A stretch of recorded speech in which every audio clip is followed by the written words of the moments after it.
بلا لو پھر مجھے شاہ بہروں پر مدینے میں بلا لو پھر مجھے شاہ بہروں پر مدینے میں پھر روتا ہوا میں پھر روتا ہوا تیرے در پر مدینے میں پہنچوں کوئے جانا میں گرے بچا کسی نہ چاک میں پہنچوں کوئے جانا میں گرے بچا کسی گرا دے کاش مجھ کو شوق تڑپا کر مدینے میں گرا دے کاش مجھ کو شوق تڑپا کر مدینے میں مدینے جانے والوں جاؤ فی امان اللہ مدینے جانے والوں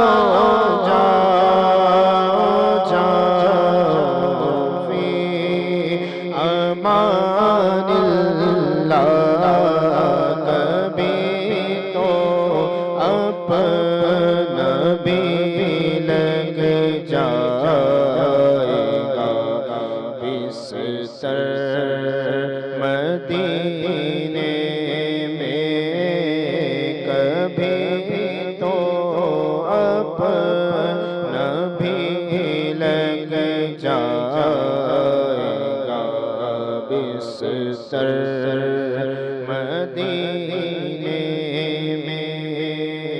میرا غم بھی تو دیکھو میں پڑا ہوں دور طیبہ سے میرا غم بھی تو دیکھو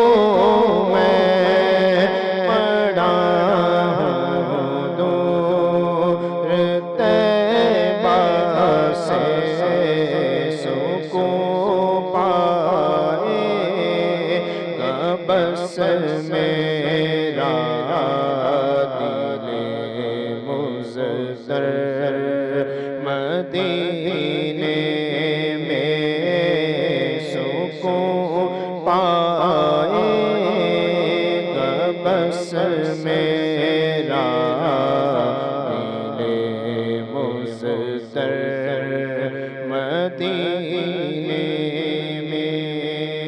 سلام شوق کہنا جیو میرا بھی رو رو کر سلام شوق کہنا جیو میرا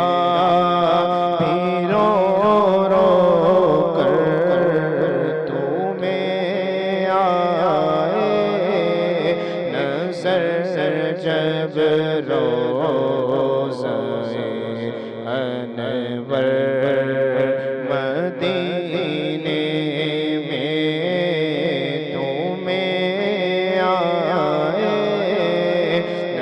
سر جب روز انور مدینے میں مدینہ اس لیے عطار جانو دل سے ہے پیارا مدینہ اس لیے عطار جانو دل سے ہے پیارا کہ رہتے ہیں میرے آقا میرے دل پر مدینے میں کہ رہتے ہیں میرے آقا میرے دل پر مدینے میں بلا لو پھر مجھے شاہ بہرو پر مدینے میں پھر روتا ہوا تیرے در پر مدینے جی السلام علیکم۔ وعلیکم السلام ورحمۃ اللہ۔ جی فرمائیے۔ آج جو ہے حضرت ہم چاہتے ہیں کہ جو بیسیکلی ایک فرض زکوٰۃ ہے اس کے تعلق سے ہم بات کریں، اور تاکہ ہمارے ناظرین کو بھی پتہ چلے کہ زکوٰۃ کی اہمیت کیا ہے، اور اگر زکوٰۃ صحیح اور سسٹمیٹک انداز میں اگر ادا کی جائے تو اس کے کتنے فوائد معاشرے کے، اس کے حوالے سے آپ ہمارے ناظرین کو آپ بتائیں۔ بسم اللہ الرحمن الرحیم۔ اللہ تبارک و تعالیٰ نے اپنے فضل اور اپنے کرم اور اس کے احسان سے اس نے جہاں اپنے بندوں کے لیے آخرت کی خیریت کا ایک نظام بندوں کو دیا کہ آخرت میں کس طرح وہ جہنم سے بچ کر جنت کے راستے پر چلتے ہوئے ان کا ٹھکانہ جنت ہو اور ان کی آخری منزل جنت ہو، اسی طرح اللہ تبارک و تعالیٰ نے آخرت کی بہتری کے ساتھ ساتھ انسانوں کے لیے دنیا کی بہتری کا بھی ایک نظام ان کے لیے رکھا، اس لیے کہ ظاہر ہے کہ اللہ تبارک و تعالیٰ نے اس دنیا کو انسانوں کے لیے پیدا کیا اور پھر انسانوں کے ذمے یہ کام لگایا کہ انہیں اس دنیا کو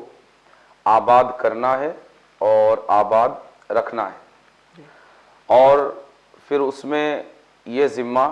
ہر ایک طبقے سے متعلق کیا، امیر ہو اس کے ذمے بھی، غریب ہو اس کے ذمے بھی، مالداری کی سطح پر جی رہا ہو اس کے ذمے بھی، مالداری کی سطح سے نیچے جی رہا ہو اس کے ذمے بھی، اور ایک ایسا نظام قائم کیا اللہ تبارک و تعالیٰ نے اپنے حبیب مکرم کے ذریعے اور اپنے فرمان کے ذریعے کہ مال صرف مالداروں کے درمیان گردش میں نہ رہے کہ جو مالدار ہے وہ مزید مالدار ہوتا جائے اور جو غریب ہے وہ مزید غریب سے غریب تر ہوتا جائے، بلکہ ایک نظام ایسا اللہ تبارک و تعالیٰ نے پیدا فرمایا کہ جس کے ذریعے مالداروں کے مال کا ایک خاص حصہ وہ غریبوں کی طرف سالانہ منتقل ہوتا رہے۔ اب آپ یہاں پر دیکھیے کہ اللہ تبارک و تعالیٰ نے مالداروں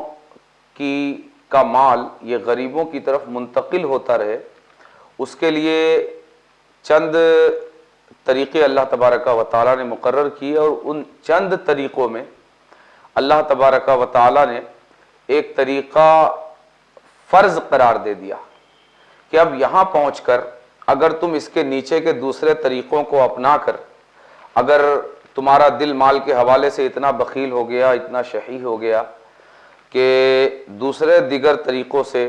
جہاں مباح کا حکم ہے یا استحباب کا حکم ہے یا اجر و ثواب کا وعدہ ہے یا آخرت میں بہتری کا وعدہ ہے یا جنت میں داخلے کا وعدہ ہے، تم اگر ان بنیادوں پر اگر تم غریبوں تک اپنا مال یہ منتقل نہیں کرتے تو اب تمہارے لیے ایک سچویشن مالداروں کے لیے ایسی رکھ دی گئی جہاں اللہ تبارک و تعالی نے ہر صاحب نصاب کے لیے مال کا ایک مخصوص حصہ ضرورت مندوں کی طرف منتقل کرنا فرض قرار دیا۔ فرض یعنی اللہ تبارک و تعالی کے بندوں کو دیے جانے والے تمام احکام کی فہرست پر ٹاپ موسٹ مقام پر یہ حکم کی جگہ پر ہوتا ہے کہ اللہ تبارک و تعالی کے سارے احکام میں سب سے زیادہ مؤکد، سب سے زیادہ مضبوط اور ادائیگی اور اپلائی کرنے کے اعتبار سے یہ سب سے زیادہ محکم اور مضبوط حکم ہوتا ہے کہ بندے کو اللہ تبارک و تعالی نے جتنے بھی احکام دیے اس میں یہ حکم سب سے زیادہ اپنے آپ میں تاکید رکھتا ہے کہ اس کے نہ کرنے پر، اور اس کو اگر کوئی یہ سمجھتا ہے کہ مثال کے طور پر اللہ تبارک و تعالی نے قرآن کریم میں ارشاد فرمایا آتوا الزکاۃ، زکوٰۃ ادا کرو، اب اگر اس حکم کو کوئی یہ سمجھ لے کہ زکوٰۃ دینا جو ہے وہ فرض نہیں ہے تو وہ دائرہ اسلام میں ہی باقی نہیں رہتا، بلکہ فرضیت کا وہ مقام ہے کہ اس کے انکار کی وجہ سے دائرہ اسلام سے مسلمان وہ باہر ہو جاتا ہے۔ فرضیت کا انکار تو نہیں کرتا لیکن صاحب نصاب ہونے کے باوجود یہ زکوٰۃ ادا نہیں کرتا تو اللہ تبارک و تعالی کی سخت ناراضگی کا مستحق قرار پاتا ہے۔ ایک بندے کے لیے میں سمجھتا ہوں کہ اس کے لیے جہنم سے زیادہ سخت سزا اور جہنم کی طرح کے دیگر عذابوں سے زیادہ سخت سزا ایک بندے کے لیے بطور بندہ یہ ہے کہ اس کا رب اس سے ناراض ہو جائے، اس لیے کہ بندے کے لیے اس سے بڑی کوئی اور سزا نہیں ہو سکتی کہ اس کا وہ مالک، اس کا وہ خالق جو اس پر اپنے انعامات کی، رحمتوں کی اور عطاؤں کی مسلسل بارش فرما رہا ہے، وہ اس سے ناراض ہو جائے۔ تو میں سمجھتا ہوں کہ یہ بندے کے لیے سب سے بڑی سزا ہے۔ تو اللہ تبارک و تعالی نے جہاں دیگر مقامات پر صدقہ، خیرات، قربانی اور عطیات، غریبوں کی خیر خواہی اور مستحقین کی دل جوئی وغیرہ بہت سارے مقامات پر قدم قدم پر قسم کے کفارے میں اور اسی طرح دیگر مقامات پر اللہ تبارک و تعالی نے مختلف طریقوں سے یہ راستے مالداروں کے لیے رکھے کہ ان کا مال کسی نہ کسی طرح ضرورت مندوں اور مستحقین تک پہنچتا رہے اور ان کی زندگی بھی قناعت کے ساتھ ساتھ خوشحالی کی زندگی ہو اور ان کی زندگی بھی خیر خواہی والی زندگی ہو۔ اور زکوٰۃ کو فرض کر کے تو انیواری یہ کر دیا اللہ تبارک و تعالی نے کہ اب یہاں پر تم کو، اگر تم صاحب نصاب ہو، تم مالدار ہو، مال کی ایک مخصوص مقدار اگر تمہارے پاس ہے تو تمہیں اپنے پورے مال کا اتنا حصہ غریبوں کو دینا پڑے گا، اور یہ دے کر مالدار غریب پر کوئی احسان نہیں کر رہا ہے اور نہیں کرے گا، بلکہ یہ دے کر بھی یہ اللہ تبارک و تعالی نے مالدار کو یہ تعلیم دی کہ دے کر بھی تم کو غریب کا احسان ماننا ہے کہ اس نے قبول کیا اور اللہ تبارک و تعالی تک تمہارا مال پہنچانے میں تمہاری مدد کی اور تم کو اس کے ذریعے اجر کا مستحق کیا کہ جس طرح تم دے کر اس کا احسان مانو، اسی طرح دوسری یہ چیز کہ اللہ تبارک و تعالی کی بارگاہ میں دست بستہ اپنی عاجزی کا اظہار کرو کہ مولا میں نے دے تو دیا ہے، اب قبول کرنا تیرا کام ہے۔ تو اس طرح اللہ تبارک و تعالی نے مالداروں اور غرباء و مساکین اور حاجت مندوں اور ضرورت مندوں کے درمیان ایک مالی اعتبار سے کسی نہ کسی طرح ایک ڈس بیلنسنگ کو ختم کرنے کے لیے اور ایک ایکولیٹی قائم کرنے کے لیے اس نظام کو قائم فرمایا جسے ہم زکوٰۃ کا نظام کہتے ہیں۔ عموماً جو ہے لوگ زکوٰۃ کا استحصال کرنے لگے ہیں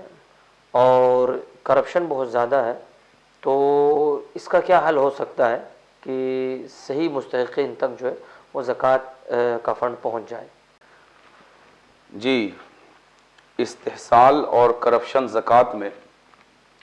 یہ دونوں طرف سے ہے، جی، نکالنے والوں کی طرف سے بھی اور وصول کرنے والوں کی طرف سے بھی۔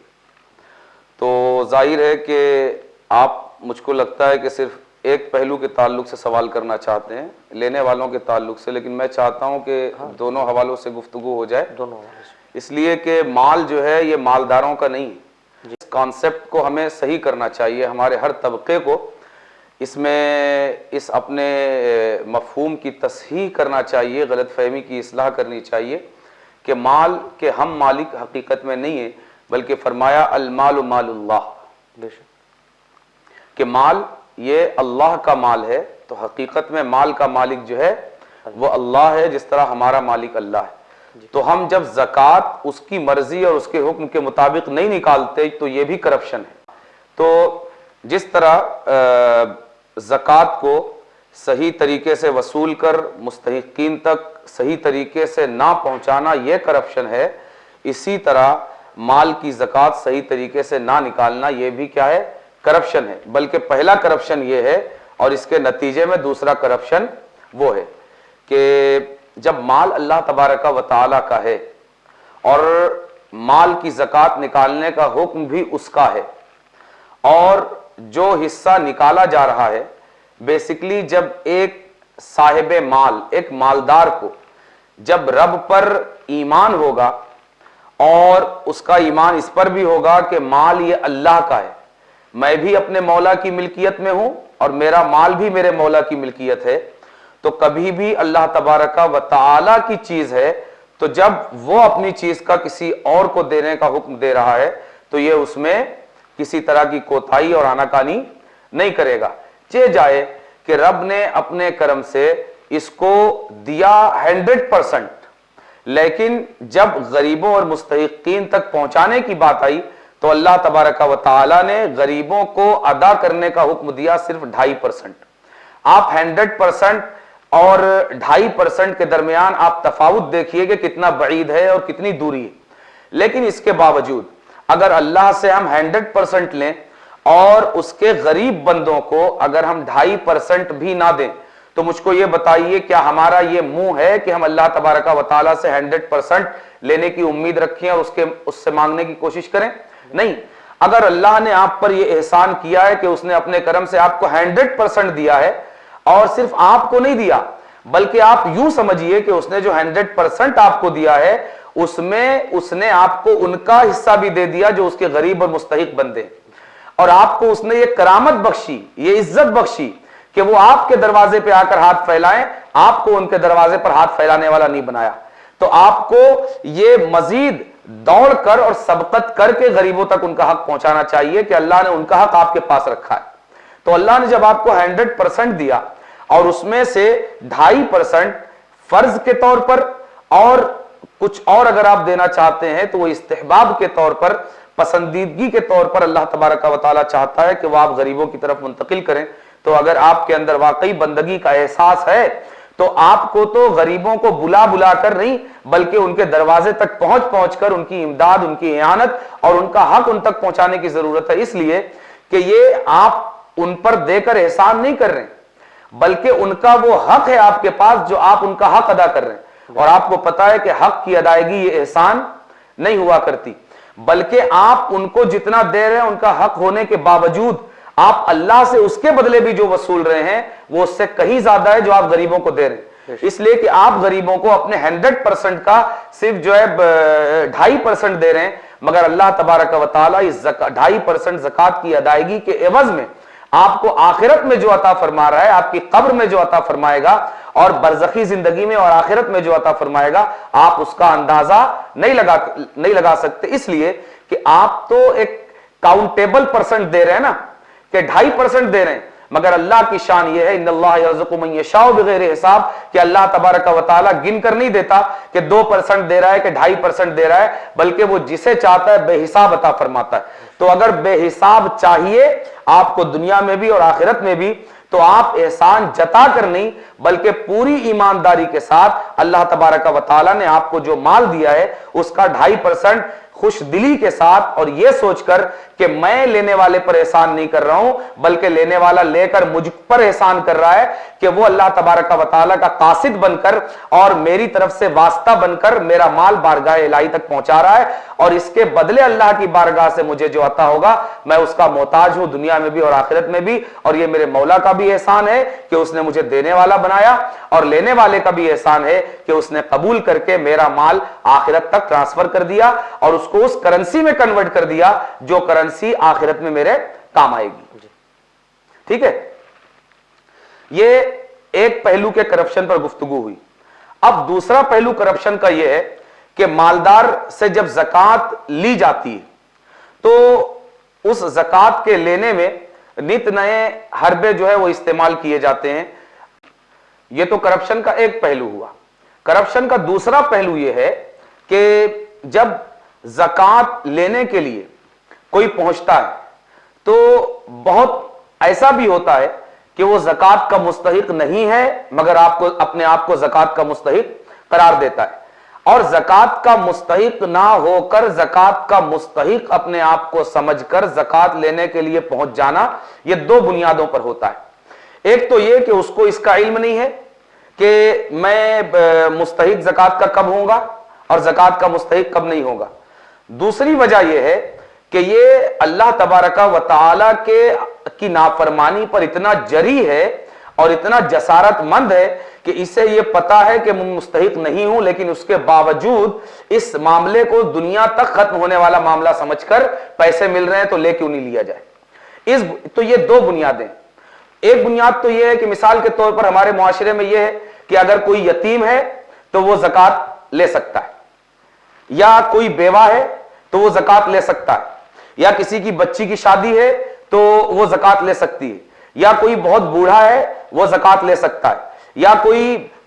غریب بہن ہے وہ زکوٰۃ لے سکتی ہے، یا کوئی غریب رشتہ دار ہے وہ زکوٰۃ لے سکتا ہے. اسی طرح بہت ساری غلط فہمیاں ہمارے معاشرے میں پھیلی ہوئی ہیں. سب سے پہلے یہاں پر ہماری عوام کو یہ سمجھنے اور یہ سمجھائے جانے کی ضرورت ہے کہ زکوٰۃ کے استحقاق اور زکوٰۃ لینے کا حقدار ہونے کی بنیاد نہ بیوہ ہونے پر ہے،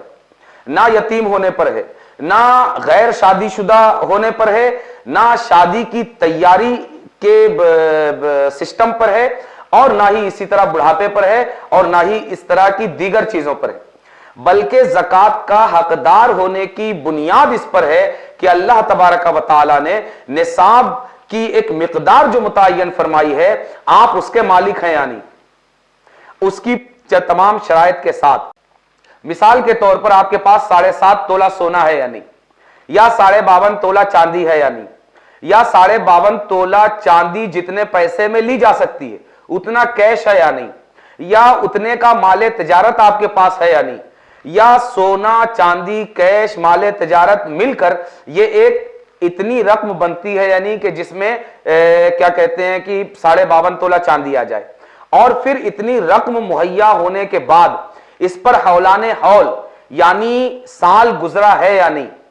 تیسری چیز یہ کہ یہ آپ کی حوائج اصلیہ یعنی بنیادی ضروریات سے زیادہ ہے یا نہیں. ان ساری چیزوں پر نظر کرتے ہوئے اگر یہ سارے شرائط آپ کے اندر پائے جاتے ہیں تو آپ مستحق زکوٰۃ ہیں. میں سمجھتا ہوں کہ صاحب نصاب ہونے کا یہ فلٹر اگر ہم آج ان بہت بڑی تعداد رکھنے والے لوگوں پر جو اپنے آپ کو زکوٰۃ کا مستحق سمجھتے ہیں، اگر ہم یہ فلٹر ان پر لگائیں تو ان میں سے بیشتر ایسے ہوں گے جو زکوٰۃ کا مستحق ہونے کے دائرے سے باہر ہو جائیں گے، اور وہ زکوٰۃ لینے والے نہیں بلکہ خود زکوٰۃ دینے والے ہوں گے. اس لیے کہ اگر آپ دیکھیں کہ 52.5 تولہ چاندی موجودہ زمانے میں کتنے کی آتی تو آپ کو پتا چلے گا کہ وہ بیشتر لوگ جو اپنے آپ کو زکوٰۃ کا مستحق سمجھ کر ماہ رمضان میں اچھا خاصا بزنس کرنے اور تجارت کرنے کے لیے نکل جاتے ہیں زکوٰۃ کا، آپ یہ دیکھیں گے کہ وہ زکوٰۃ کے مستحق ہی نہیں بلکہ وہ خود صاحب نصاب ہیں. ٹھیک ہے. اسی طرح اب یہ کہ جس طرح یہ غلط فہمی کی بنیاد پر زکوٰۃ لینے نکل جاتے ہیں، اس طرح کچھ لوگوں کو پتا ہے کہ ہم مستحق زکوٰۃ نہیں ہیں، ہم شرعی فقیر نہیں ہیں، اس کے باوجود وہ ماہ رمضان کو بزنس کا مہینہ سمجھتے ہیں. جس طرح وہ عام دنوں میں سال بھر ان کا بزنس یہی ہے کہ مانگنا اور کھانا،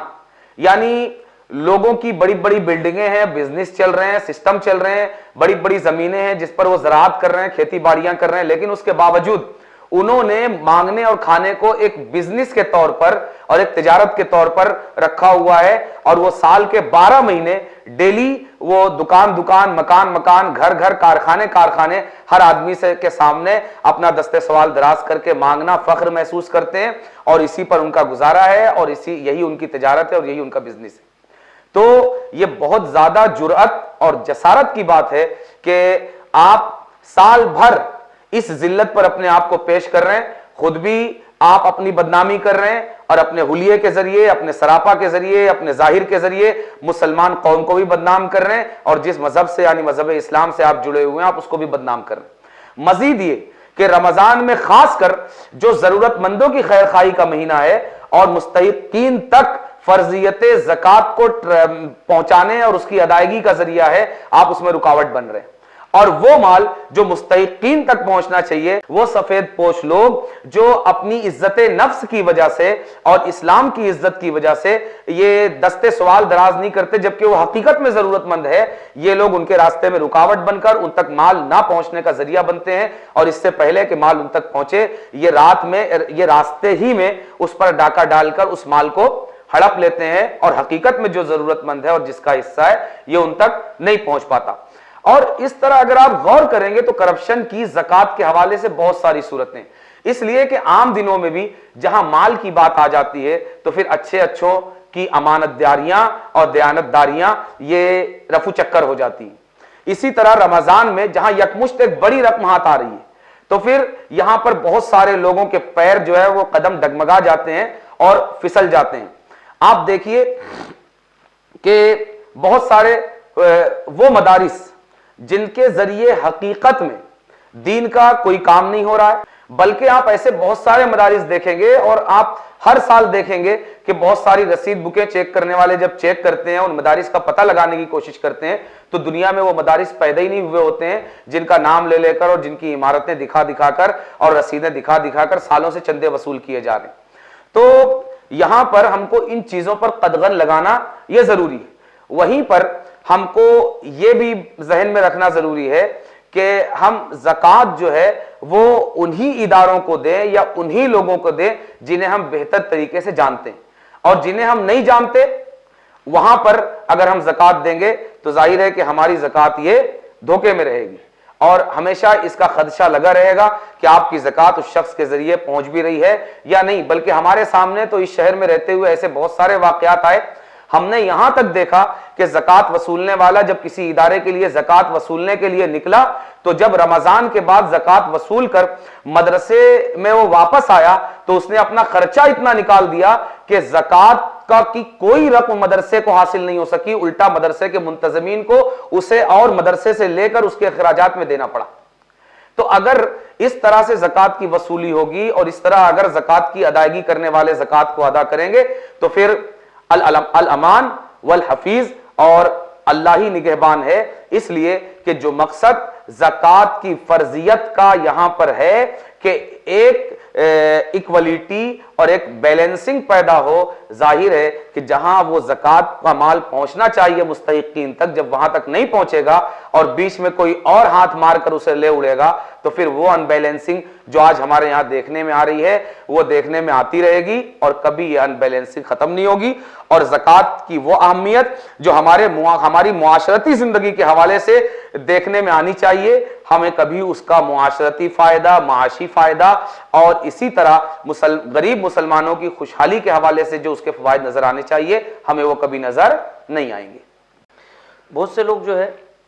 جیسے کہ ابھی ہماری بات چل رہی تھی کہ استحصال اور کرپشن کی بات، تو ہم نے دیکھا کہ بہت سے لوگ اپنے رشتہ دار عزیز و اقارب کو چھوڑ کر دوسرے روڈ پر جو چلنے والے ہیں ان پر رحم کرتے ہیں، یہ بھی اچھی بات ہے، مگر رشتہ داروں کو چھوڑ کر یعنی اپنوں پر تو ظلم ہو رہا ہے، اپنوں کا حق ادا ہی نہیں ہو رہا ہے، دوسروں کو آپ دے رہے ہیں، تو یہ کہاں تک درست ہے؟ اور اس طرح میں سمجھتا ہوں کہ اگر ہر آدمی جو ہے نا ہر پہچاننے والے کو اور عزیز و اقارب کو دینے لگ جائے تو کافی حد تک جو ہے نا اس کرپشن پر بھی جو ہے نا قدغن لگائی جا سکتی ہے۔ آپ اس کے بارے میں کیا فرماتے ہیں؟ جی، زکوٰۃ تو آپ دیکھیے فرض ہے تو آپ کسی بھی مستحق کو دے سکتے ہیں۔ جی، جہاں تک زکوٰۃ کے ادا ہونے کا مسئلہ ہے تو زکوٰۃ کسی بھی شرعی فقیر کو اگر آپ مالک بناتے ہیں اور دیتے ہیں تو آپ کی زکوٰۃ ادا ہو جائے گی، مگر یہ بات کہ قرابت داروں کو زکوٰۃ دینا تو یہ اللہ تبارک و تعالیٰ کے یہاں زیادہ قرب کا باعث ہے اور زیادہ اجر و ثواب کا باعث ہے۔ اس کی وجہ یہ ہے کہ قرابت دار کو زکوٰۃ دینا اگر وہ مستحق کے زکوٰۃ اور شرعی فقیر ہے تو اس میں اللہ کے یہاں ڈبل اجر ہے۔ ایک تو زکوٰۃ کی ادائیگی ہوگی آپ کی اور دوسرے ایک رشتے کو نبھانا ہوگا، تو آپ ایک کاج دو کام آپ کا ہو رہا ہے کہ آپ رشتے کو نبھا بھی رہے ہیں اور دوسرے یہ کہ آپ کی زکوٰۃ بھی ادا ہو رہی. اور تیسری چیز یہاں ہم یہ بھی ایڈ کر سکتے ہیں کہ جب آپ اپنے ضرورت مند قرابت دار اور رشتہ دار جو مستحق زکوٰۃ ہے اور شرعی فقیر ہے اس کو جب آپ زکوٰۃ دیتے ہیں تو وہاں پر آپ کی زکوٰۃ کے استحصال اور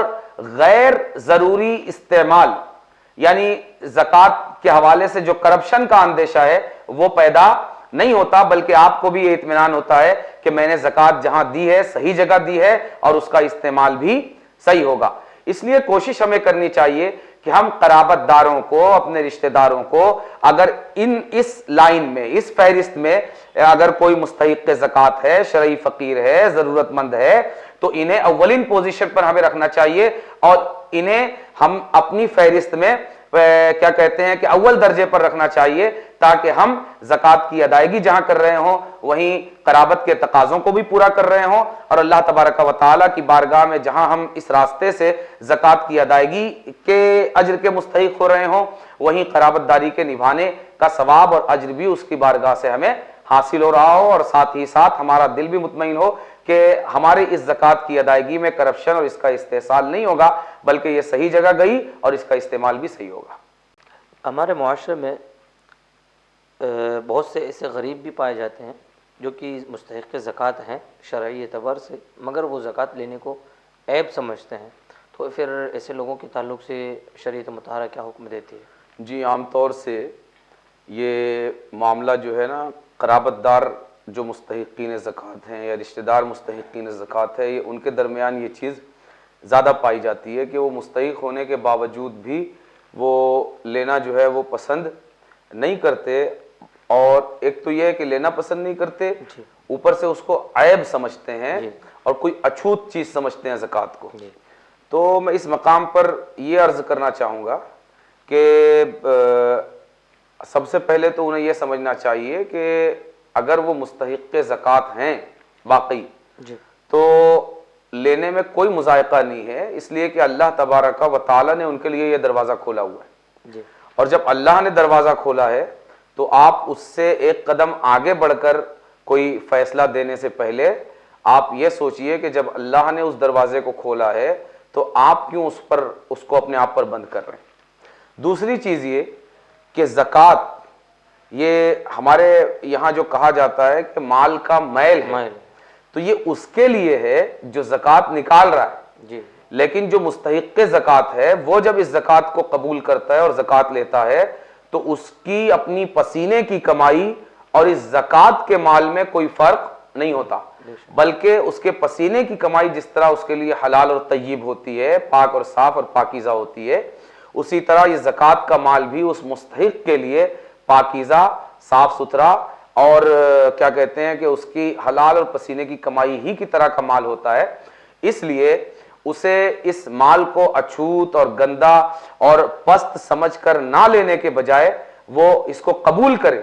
بلکہ میں سمجھتا ہوں کہ اپنی عزت نفس کو بھی کنارے رکھ کر وہ قبول کرے اور اس کو اس نیت سے قبول کرے کہ آج میں لے رہا ہوں لیکن اس لینے کے ذریعے اللہ یہ کرم فرما دے کہ اس کے ذریعے میں معاشی اعتبار سے اتنا مضبوط ہو جاؤں کہ میں آج لے رہا ہوں اور کل دینے والا بن جاؤں، تو تاکہ ہمارے مسلمانوں میں لینے والوں کی تعداد اس طرح کم ہو اور دینے والوں کی تعداد زیادہ ہو. تو وہ لوگ جو کسی طرح کی شرم کی وجہ سے یا حیا کی وجہ سے یا ان کے ذہن میں یہ بیٹھا ہوا ہے کہ زکوٰۃ جو ہے وہ مال کا میل ہے تو یہ اس لیے ہم نہیں لیں گے، تو میں ان سے یہی گزارش کروں گا کہ اگر وہ مستحق ہیں تو انہیں قبول کرنا چاہیے، اس لیے کہ اللہ نے ان کے لیے یہ طیب اور حلال کیا ہے اور ظاہر ہے کہ اللہ تبارک و تعالیٰ ہی حلال اور حرام کرنے والا ہے. جب اس نے حلال کر دیا، پاکیزہ بنا دیا ان کے لیے تو پھر انہیں مزید اس میں غور و فکر کرنے کی ضرورت نہیں.